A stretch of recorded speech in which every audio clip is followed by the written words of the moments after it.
segunda lição. A gente vai ler o texto áureo que se encontra em Provérbios, capítulo 19 e versículo 21. Amém? Amém. Muitos propósitos há no coração do homem, mas o conselho do Senhor permanecerá. Verdade prática.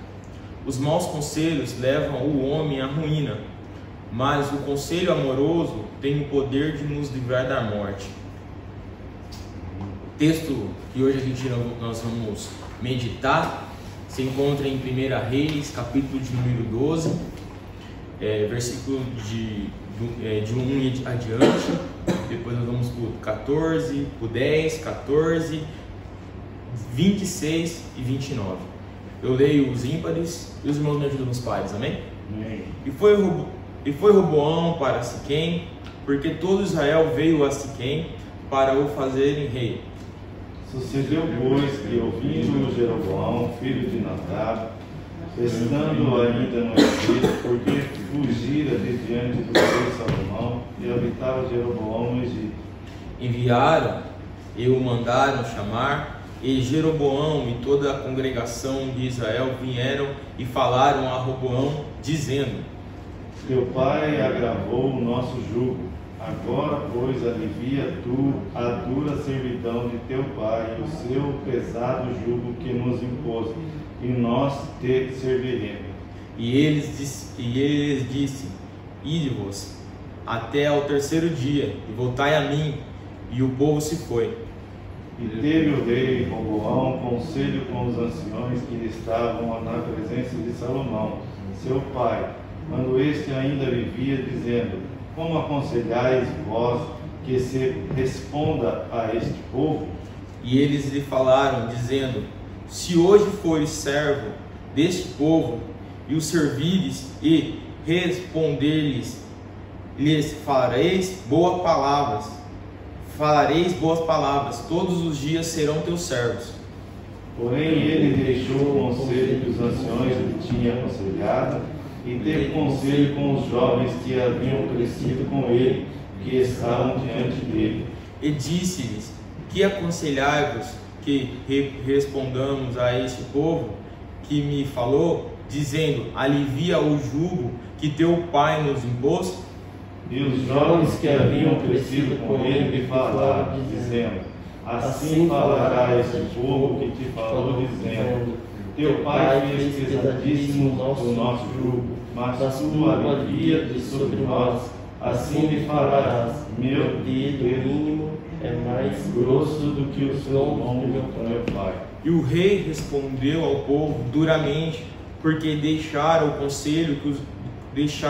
conselho que os anciões lhe haviam aconselhado. E lhe falou conforme o conselho dos jovens, dizendo: Meu pai agravou o vosso jugo, porém eu ainda aumentarei o vosso jugo. Meu pai vos castigou com açoites, porém eu vos castigarei com escorpiões. E disse Jeroboão no seu coração: Agora tomará o reino a casa de Davi? Se este povo subir para fazer sacrifícios na casa do Senhor em Jerusalém, o coração deste povo se tornará seu senhor, a Roboão, rei de Judá, e me tomarão e tornarão a Roboão, rei de Judá. E pelo que o rei tomou conselho e fez 2 bezerros de ouro, ele disse: Muito trabalho vos será a subir a Jerusalém. Vês aqui o teu deuses, ó Israel, que te fez sair, que fizeram subir da terra do Egito. E pôs um em Betel e colocou outro em Dan. Amém. Podem tomar vossos assentos nessa noite? Irmãos, nessa manhã, nessa começo de noite, né? Irmãos, quando nós começamos a ler o livro de Samuel, 1 Samuel, 2 Samuel, Reis, e nós começamos a ver um pouco de um período triste da história de Israel, um período negro, né? Um período amargo da história de Israel. Se a gente for acompanhar, nós vamos ver que Israel sempre abandonava o Deus que o livrou lá do Egito, que andou com o povo no deserto, o Deus que sempre esteve ali com o povo em Jericó. Nós vamos começar a observar que Deus lança juízes para legislar o povo, as causas do povo, né? Deus não coloca rei, porque Deus, ele era o rei. A vontade de Deus era que o povo de Israel fosse um povo separado, como a gente sempre fala, né? Que, né, a vontade de Deus sempre foi que o povo de Israel fosse um povo separado. E Deus, ele cria a teocracia dele, né? Que era Deus no governo. Só que o povo, não muito contente, quando chegou no último estágio da vida de Samuel, quando chegou, Samuel coloca os seus 2 filhos para fazer juízo ao povo. Só que o coração dos filhos de Samuel não era igual ao pai dele, né? Os filhos de Samuel não tinham a mesma devoção, a mesma adoração que Samuel teve. Aí o povo olha para Samuel e pede um rei. E Samuel vai orar ao Senhor. Isso está lá em 1 Samuel, capítulo 8, se não me falha a memória. E ele começa a orar, ele começa a pedir direção para Deus. E Deus fala com ele. E quando Deus fala com ele, ele fala uma palavra que é chave. Quando ele começa a falar com Deus, ele fala assim: Senhor, esse povo tem rejeitado o que eu tenho falado. Mas Deus vira para Samuel e fala assim: não, Samuel, esse povo não tem rejeitado você, esse povo tem rejeitado a mim. E assim começa a monarquia do povo de Israel, irmãos. Porque dali eles escolhem um povo, mas nesse período Deus fala com Samuel, fala: olha, Samuel, avisa para o povo que assim que eles ter um rei, os seus filhos serão levados para a frente de batalha, os seus filhos, as suas filhas irão servir pão na casa do rei, as suas filhas terão que ser banhistas do rei, eles deixarão de ser um povo livre para trabalhar para um rei. Porque, irmãos, eles deixaram o Deus de Israel, eles deixaram, eles preferiram o quê? Acompanhar o povo, o povo de fora. Eles quiseram acompanhar os reinos posteriores que estavam nas suas circunvizinhanças. Eles deixaram ali e quiseram um rei. E Deus deu um rei. E diz que o primeiro rei da monarquia foi Saul. E diz que Saul era um homem belo, um homem forte, era um homem que começou o seu reinado. E diz que Saul também, ele passou a maior parte do seu reinado perseguindo Davi. Saul reinou nesse período de tempo. Saul, ele foi um guerreiro, né, também como Davi, e ele deixou o que? As marcas dele na história. Só que o final de Saul também não foi um final muito bom. E quando nós começamos a acompanhar esse período da monarquia, nós vemos que aqui entra que é o segundo coração de Deus. Como já foi falado, né? Eu creio na primeira aula, Davi, ele foi segundo o coração de Deus. E nós começamos a ver que a forma que Deus chamou Davi, né? A forma que Deus ungiu Davi, ele tinha algo dentro do seu coração. Eu quero fazer apenas um resumo da história para os irmãos entender, para a gente chegar nesse ponto aqui. E ele era o segundo coração de Deus. E ele tinha algo dentro do seu coração que era o que? Construir um templo para Deus. Mas nós vamos ver que Davi, ele era um homem de sangue, ele era guerreiro como Saul. Nós vemos, olha, Saul guerreiro, Davi guerreiro. Davi começou a juntar as coisas já no seu reinado para realizar o seu sonho, para construir um templo para a arca do Senhor. E nós vemos que ele já começou ali, mas Deus não permitiu na vida de Davi. Davi era um homem guerreiro, mas nós sabemos, irmãos, que ninguém é perfeito. Todos nós temos falhas, como eles também tiveram falha. E nós vemos que Deus fala com Davi, e Davi no seu último estágio lá, né, quando estava na beira da sua morte, ele vai e unge o seu filho. E ele unge o seu filho Salomão. E Salomão foi um dos maiores reis da história. Salomão conseguiu ampliar aquilo que o seu pai havia colocado em suas mãos. Salomão foi um homem que pediu sabedoria a Deus e Deus deu sabedoria. O seu primeiro estágio da sua vida foi grandioso. Salomão fez uma das orações mais lindas que tem dentro da Bíblia e Deus concedeu sabedoria, concedeu riqueza, concedeu reino para Salomão. E Salomão diz que até a rainha de Sabá, quando chegou, ficou impressionado com aquilo que tinha. Salomão cresceu em todas as áreas da sua vida, igreja. Cresceu nas áreas política, como diz o seu nome, paz, né? O significado do seu nome, paz. Ele conseguiu manter a paz naquele período de tempo. Só, irmãos, que chegou no último estágio da sua vida. Foi um estágio também doloroso, porque prova para mim também, irmão, e para você, que até o homem mais sábio na sua história, ele também não era perfeito. Ele tinha suas falhas. E vemos que também ali ele começou a abandonar o que Deus tinha, a deixar de lado aquilo que Deus tinha na vida dele, e o chamado, e aquilo entristece o coração de Deus. E ali, naquele momento de Salomão, quando já estava, Salomão, ele colocou um jugo pesado sobre o povo. Salomão já tinha colocado um jugo pesado sobre o povo. Por quê, irmão? Porque para sustentar a sua mordomia, aquilo que eles estavam vivendo, o seu governo, precisava o quê? De muito trabalho, de muito esforço. E Salomão colocou um jugo sobre o povo. Irmão, agora pensa comigo. Você trabalhar, você se esforçar, você fazer, e não ter um reconhecimento. Você vê e fala assim, olha, enquanto eu estou aqui batalhando, lá na outra parte, eles estão sobrejando, estão vivendo a reveria. Porque, irmão, para sustentar a mordomia das esposas de Salomão, das suas concubinas, de tudo aquilo que estava fazendo, era muito alto. Então precisava o quê? Quem sofria? O povo. O povo sofria. E diz a palavra, irmão, que Salomão morre em 931, né? Antes de Cristo. A morte de Salomão morreu. E agora quem assume? O seu filho. Irmão, quando o seu filho, olha só, tenta entender, o seu filho assumiu, ele já assumiu um reino com problema. Ele não foi preparado para assumir o reino.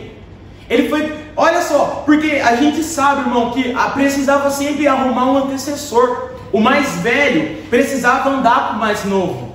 O mais velho, se o novo tinha força, o velho tinha sabedoria. Só que não, Roboão foi colocado, ele assumiu o reino. E aconteceu que esses episódios, ele assume o reino, e nós sabemos que o último estágio de Salomão espiritual foi um estágio depressivo, um estágio onde que aumentou a idolatria, né? E ali, irmão, aí eu entendo quando ele escreve assim, olha, que é melhor o fim das coisas do que o começo dela.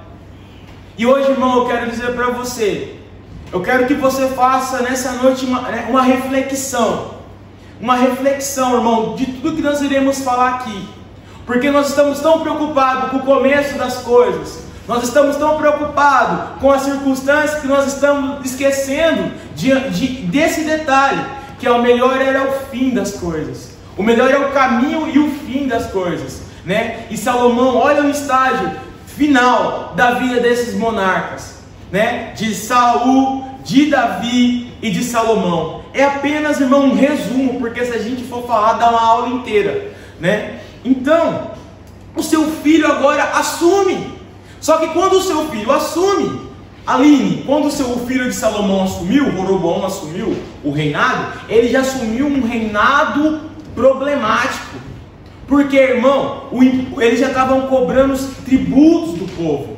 Está aqui, se você for ver aqui em 1 Reis, capítulo de número 12 em diante, você ler, você vai ver, né? Você vai ver o que estava acontecendo, né, com o povo, e ele assume. E o que acontece?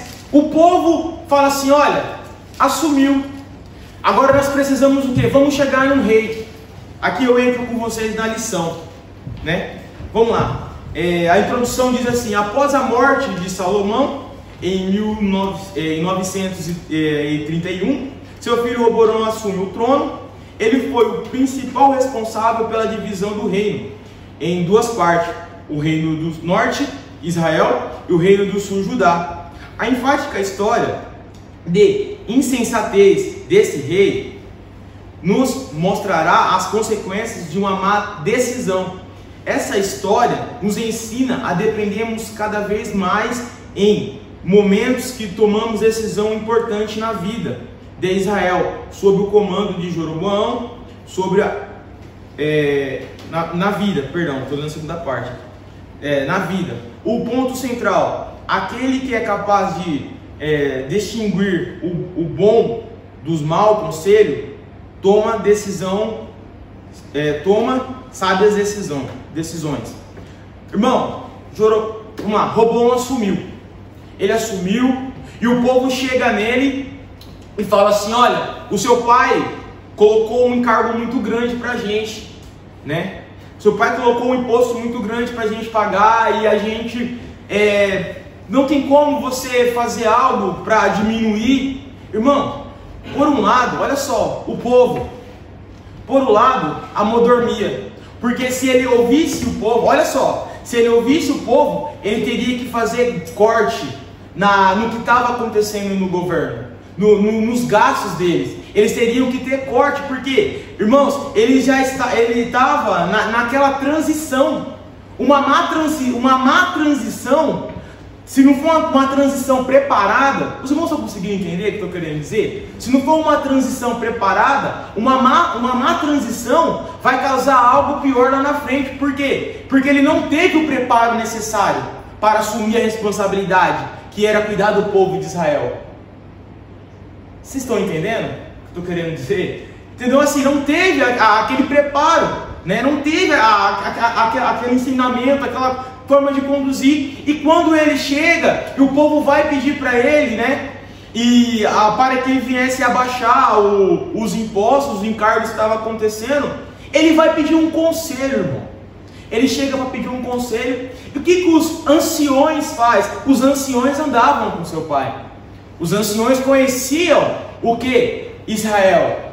Os anciões conheciam o povo de Judá. Sabia das coisas que estavam acontecendo nos pormenores. Irmão, aí eu digo uma palavra para você que, num contexto diferente, mas que o próprio Salomão falou. Ele diz assim, que as raposinhas, elas destroem as linhas. Irmãos, não são as grandes coisas que acabam não são as grandes coisas que acabam, são as pequenas coisas. São os detalhes que muitas vezes passam desapercebido da nossa vida, que vai corroendo as uvas, que vai tirando a alegria. Porque, irmão, imaginou para o povo de Israel, se a gente for para analisar dentro do texto bíblico, esses conflitos entre o povo do norte e o povo do sul, já não vinha de hoje, vinha de muito tempo atrás, mas precisava de um ápice para dividir o reino, precisava de algo, precisava de algo para dividir o reino. E o que aconteceu? Esse algo estava para chegar.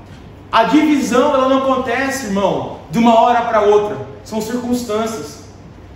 São coisas que vão chegando, e a gente vai olhando e vai dizendo assim: olha, não está percebendo o que está acontecendo isso, toma cuidado com aquilo, toma cuidado com isso, fica atento às circunstâncias que está acontecendo. Irmão, para acontecer uma divisão, só precisava levantar um e dizer: eu assumo. O povo ia a tudo. Mas eu quero lá na frente falar sobre isso. Vamos continuar aqui. E então ele pôs esse encargo sobre o povo, ele colocou esse peso sobre o povo, e diz que essa tomada de decisão dele, ele pede conselhos, irmãos, tanto para os sábios quanto para os novos. Irmãos, os sábios deu um conselho para ele. Olha o conselho que ele deu: olha, se você fizer o que o povo está pedindo, você vai ganhar o povo para sempre. Porque eles sabiam do que estava acontecendo. E o que os novos falam? Olha, se o seu pai aumentou o imposto, aumenta mais ainda. Sabe, irmão, eu vejo algo aqui, não sou contra a forma que o autor colocou. Eu vejo um ponto de vista um pouco mais calculista sobre isso.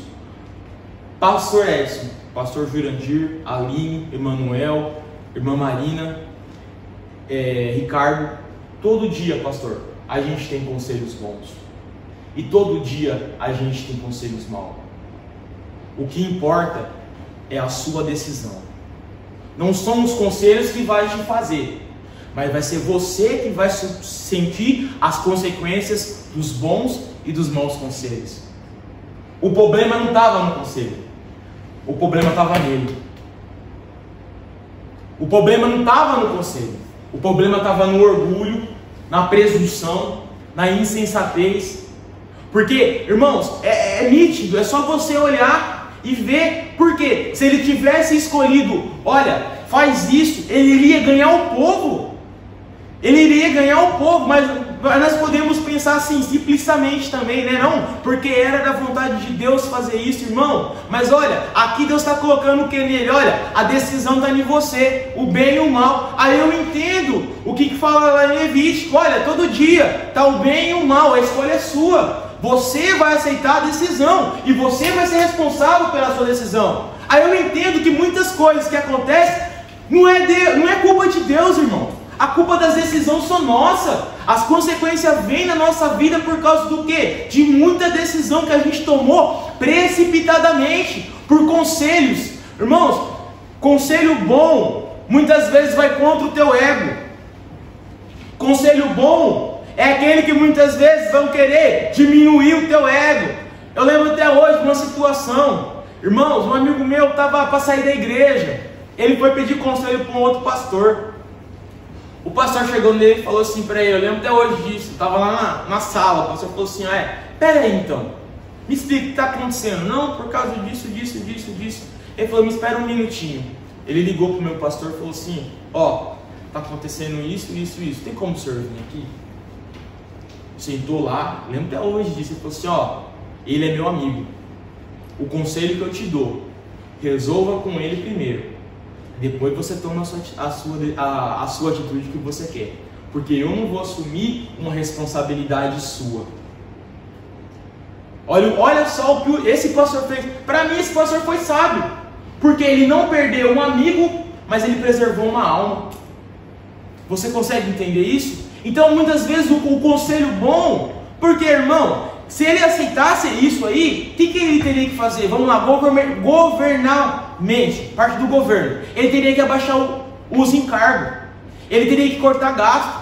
Ele teria que parar de ter a mordomia que ia ter, porque não ia ter mais o dinheiro sobrejando. Aí o que acontece, irmão? Quando nós vamos acompanhar, quando ele toma essa decisão, de não ouvir os sábios, não ouvir ali, ele ouve os mais jovens. Ele fala assim, já que o dedo meu aqui é maior que o lombo do meu pai, eu vou aumentar, irmão, olha só a insensatez desse jovem, a insensatez desse rapaz. Às vezes a gente fala assim, olha, é porque foi jovem, é porque tomou uma decisão. Irmão, a decisão dele aqui era a decisão que ia mudar a história de Israel para sempre. Um ato dele, uma decisão que ele tomou, mudou toda a história de Israel.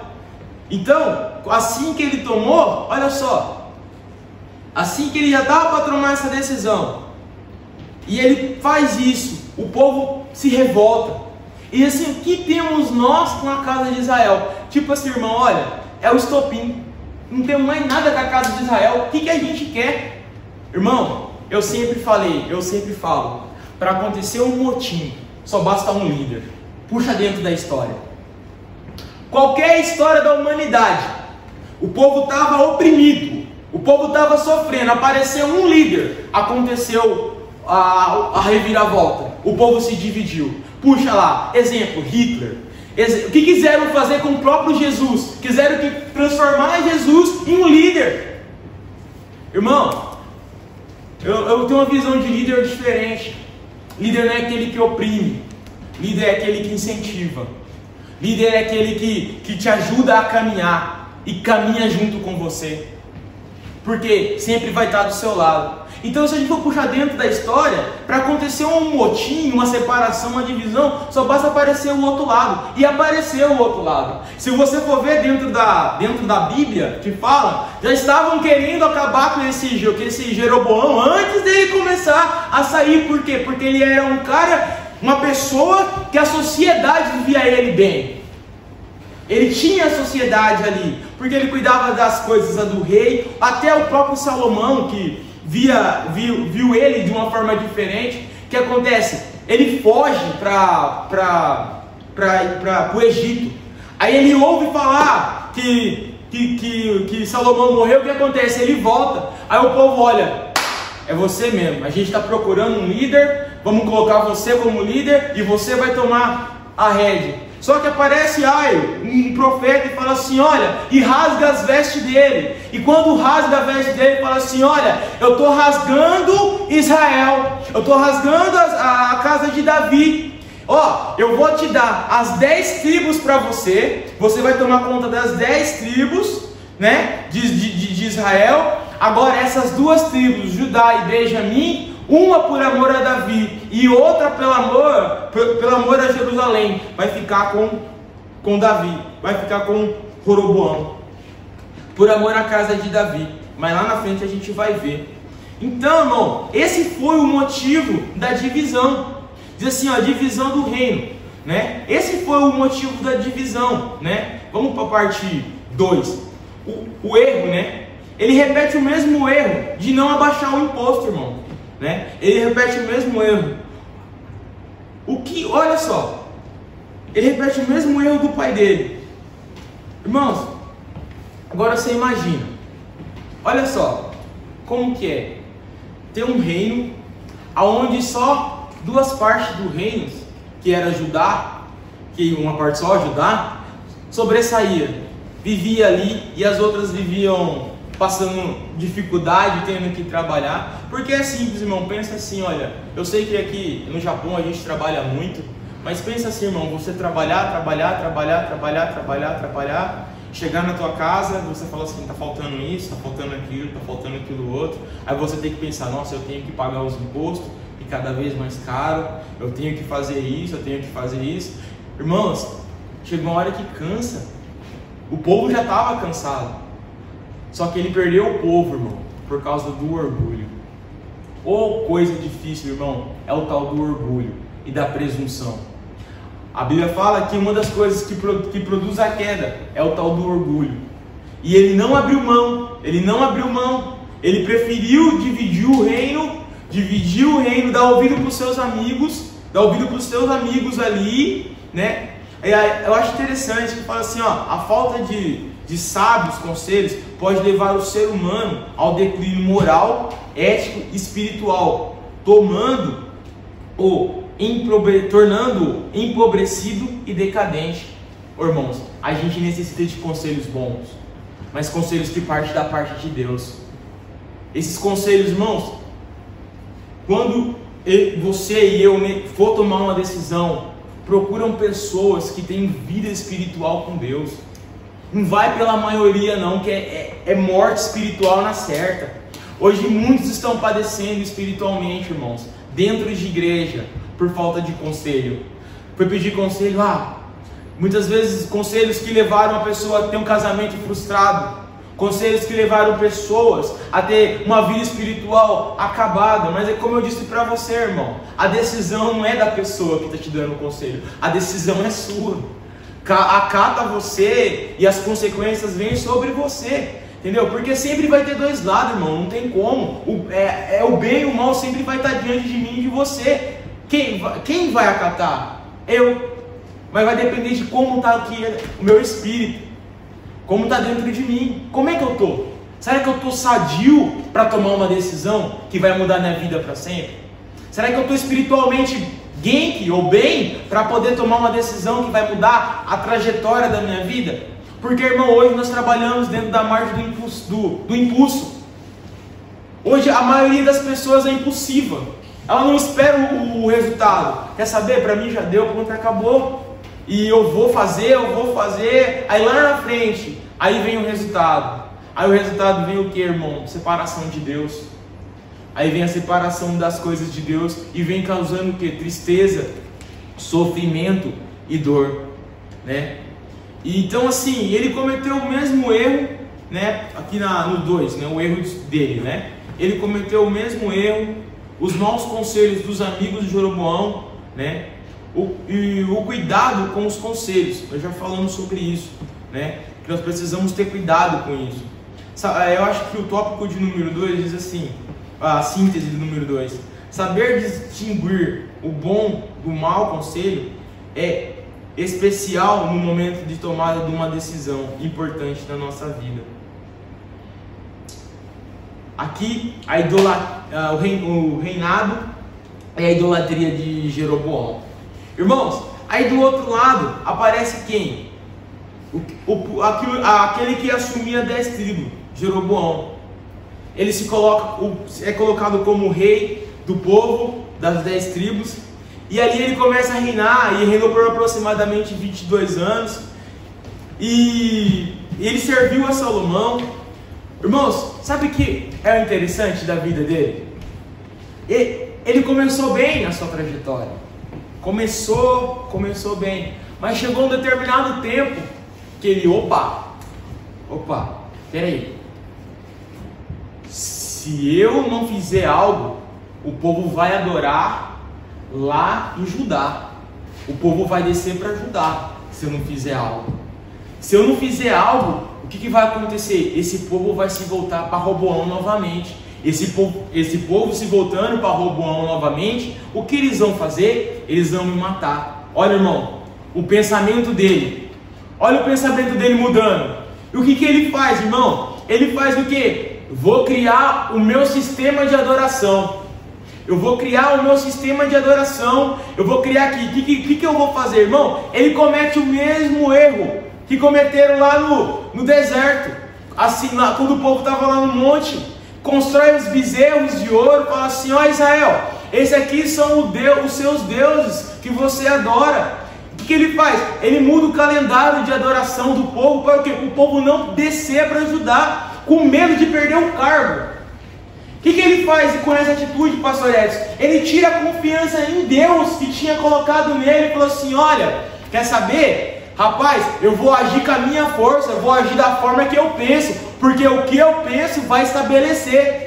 Irmãos, e ele faz a pior coisa que o ser humano pode fazer. Além de ele mexer naquilo que era sagrado de Deus, naquilo que era algo sagrado, que era adoração de Deus, ele tira de cena os levitas, que eram as pessoas que eram incumbidas da adoração, de cuidar dos rituais ali. O que ele faz? Ele coloca por ele mesmo pessoas, irmãos.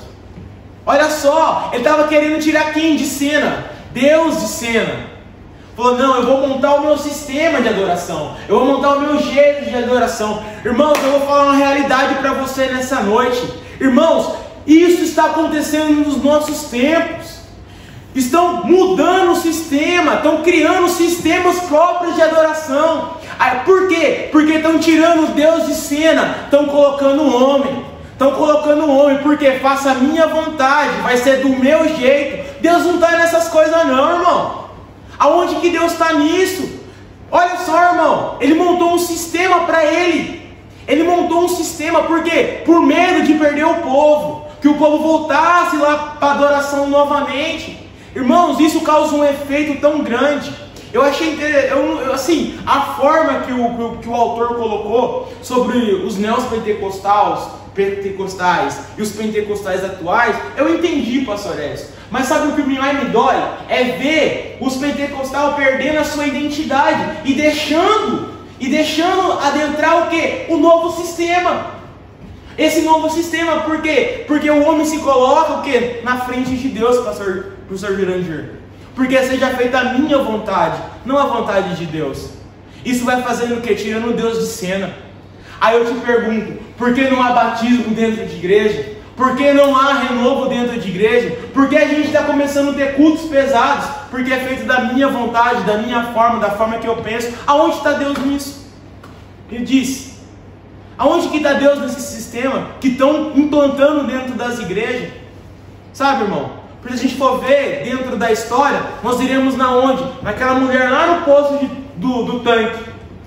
Quando Jesus estava lá, e Jesus pede água, e é tudo aquela cena lá, ela começa a falar com Cristo, só que ela vai jogar para Cristo aquilo que estava incutido dentro do coração dela há muito tempo, que acompanhou ela desde criança. Porque onde se deve adorar? Qual é o lugar? Da onde começou tudo isso? Vocês estão conseguindo compreender da onde começou tudo isso? Dessa adoração que a gente chama de superficial, que o homem quer implantar para se colocar na onde? No lugar de Deus. Isso se chama, irmão, idolatria. Isso é idolatria, irmão. O homem se autodenomina o quê? Eu sou o centro da adoração. Por quê? Tira Deus de cena, coloca a minha vontade, tem que ser desse jeito. Irmão, se Deus ele não é padrão. Uma forma de Deus ele não é padrão. Você está entendendo? Deus ele não é padrão, mas Deus ele é um Deus exigente. Eu fico vendo Deus assim, ele tem multiforma.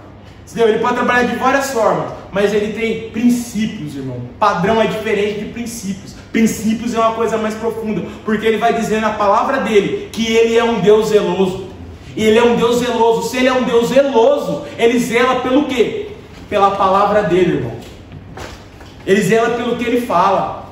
E o que aconteceu aqui? Olha, que o fim de Jeroboão foi triste. Por que o fim de Jeroboão foi triste, irmão? Porque ele mexeu onde não deveria ser mexido. Na adoração a Deus, irmão.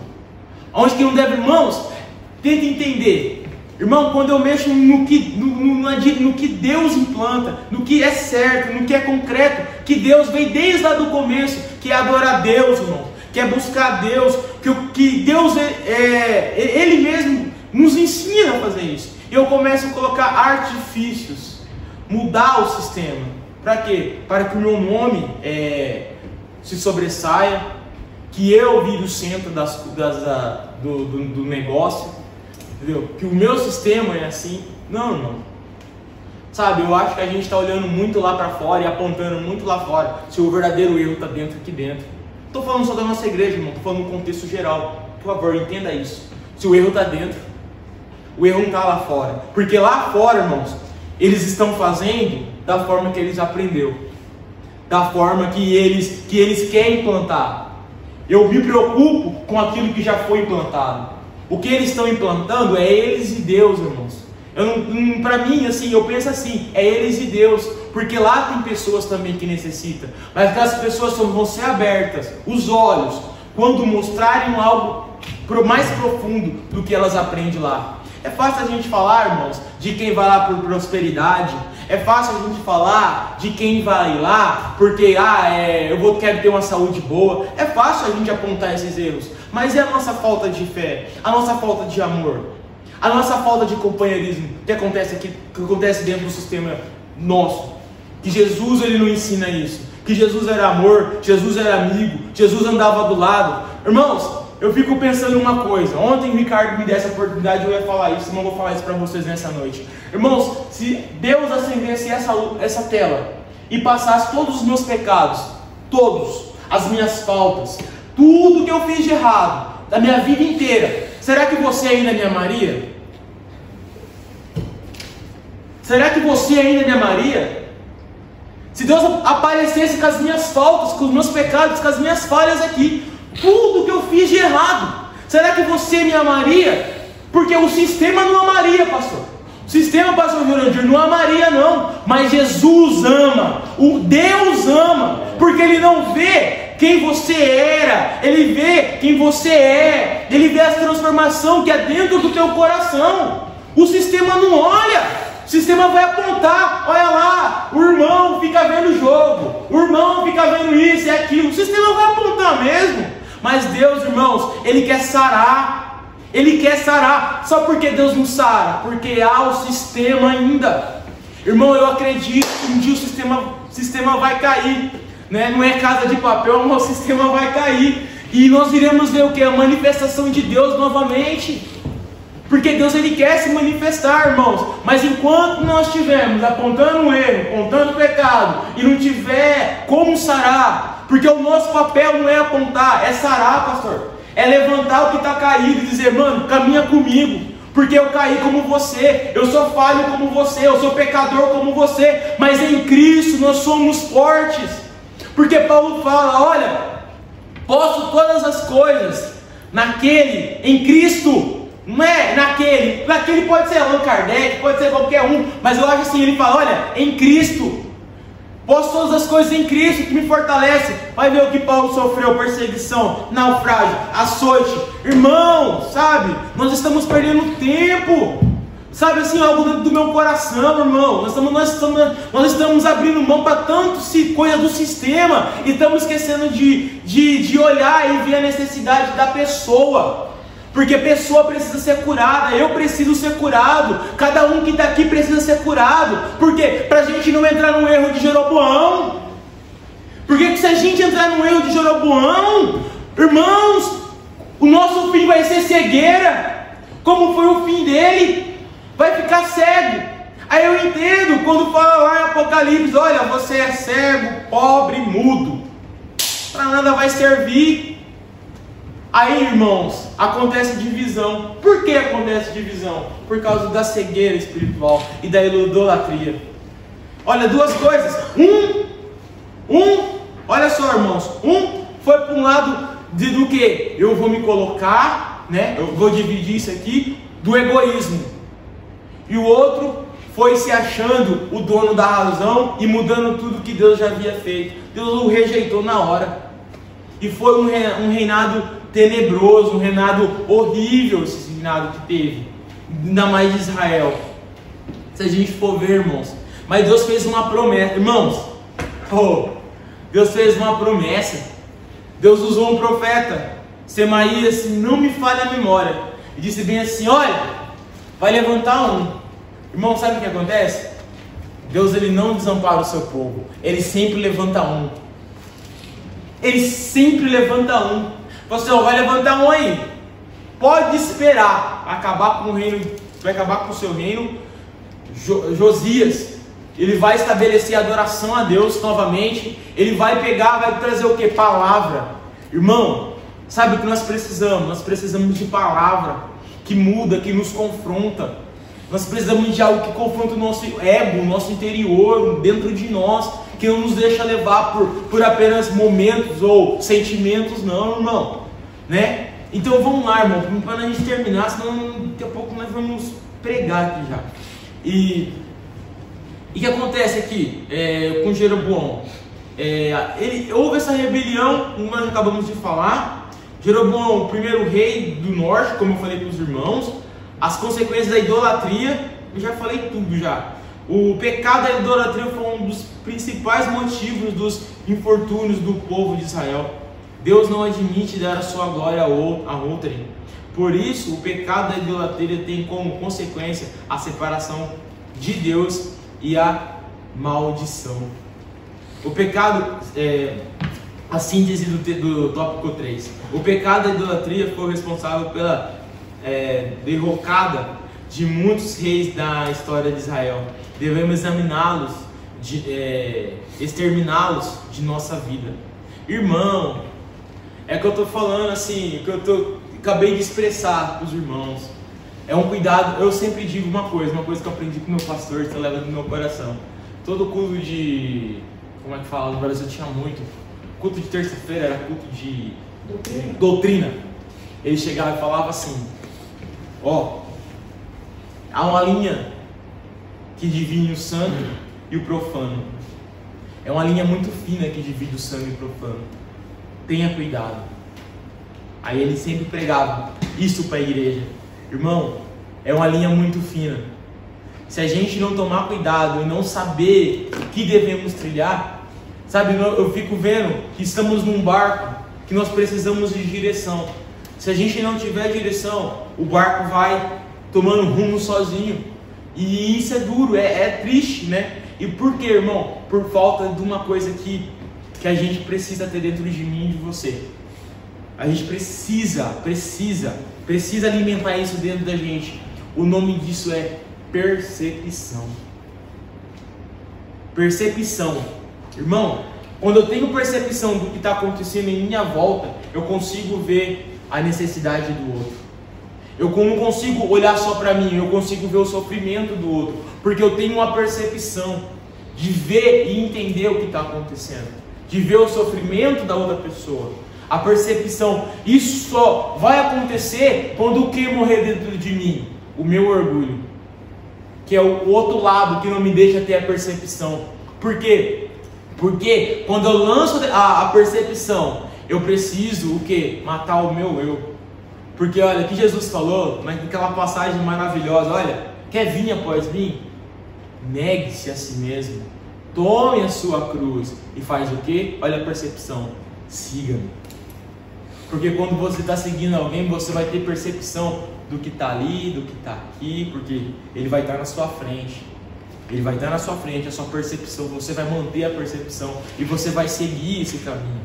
Então assim, para seguir a Cristo, nós precisamos abrir a nossa percepção humana. E foi uma coisa que faltou para esses dois ser, tanto para Jeroboão e tanto para Roroboão. Irmão, eu acho incrível, eu já vou terminar, mas nós estamos com tempo, eu acho que já é a final, conclusão. Jeroboão, olha irmão, ele teve uma oportunidade da vida dele, mas ele não soube aproveitar. Jeroboão teve a oportunidade da vida dele e não soube aproveitar também. Quantas vezes, irmão, Deus nos dá uma oportunidade da nossa vida e por causa de não nos atentarmos a detalhes, querer, olha só, tirar Deus de cena e colocar a minha vontade, nós perdemos o reinado, perdemos aquilo que Deus colocou nas nossas mãos. É um cuidado que nós devemos ter nesses últimos dias, irmãos, entender e compreender isso, né? Aquilo que Deus colocou nas nossas mãos. E diz assim: enquanto Jeroboão praticou a idolatria de forma direta, Roboão se envolveu numa espécie de veneração que, embora oculta aos olhos humanos, produz a mesma danosa consequência. O desejo egoísta de Roboão estava acima da vontade de Deus. O ídolo dele era quem? Ele mesmo, sua própria vontade. Olha só, quando o crente tem Deus como seu guia, ele não toma conselho com pessoas que lhe falarão o que ele quer ouvir, mas decidirá por ouvir pessoas que lhe falem a verdade. Irmão, é interessante isso aqui, porque a pessoa ela só vai falar a verdade para você se realmente ela te ama. Ela só vai falar para você está errado, se realmente ela tem uma coisa chamada fruto do Espírito na sua vida. Se ela não tiver, ela vai falar, faz isso mesmo. Ô irmão, você quer um conselho ruim? É quando uma pessoa fala assim, eu vou fazer isso, faz isso mesmo.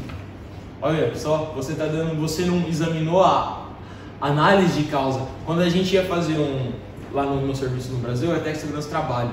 Só quero terminar já, está dando uma hora. A gente ia fazer, pastor Jurandir, análise de causa do acidente da pessoa. A gente tinha que ir lá, andar em volta do local do acidente, fazer o cerco e ver o porquê que aquele cabo de aço caiu, né? Aí você vai ver, você faz uma análise de causa. Que hora que as pessoas entram no serviço?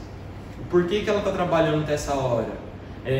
Qual é o serviço dela? Aonde que ela poderia estar? O que aconteceu? E por que o cabo caiu naquele lugar? Aí depois que você fez essa análise de causa, você vai ter que fazer, se tiver algum laudo, alguma coisa de médico, você vai ter que preencher. Aí o médico vai lá e vai pedir aquele...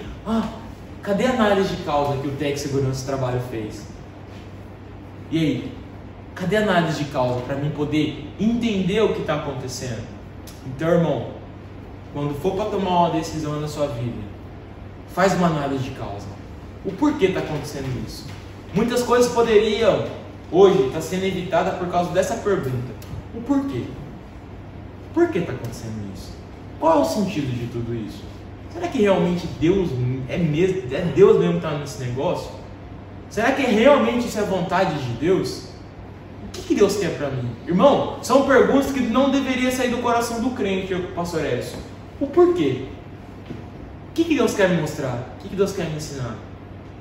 Mas, irmãos, isso deixa para Acabe, próxima aula, pastor Edson, né? E assim eu agradeço os irmãos, espero que os irmãos tenham entendido, irmãos. Eu explico, eu acho que eu expliquei a lição inteira, né? Porque eu não sou de ficar parando aqui, mas os irmãos entenderam a diferença da idolatria visível de Jeroboão e a invisível de Roboão.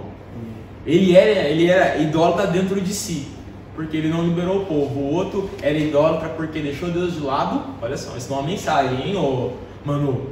Pastor Edson, dá uma mensagem boa. Deixou Deus de lado e fez o que? A sua vontade.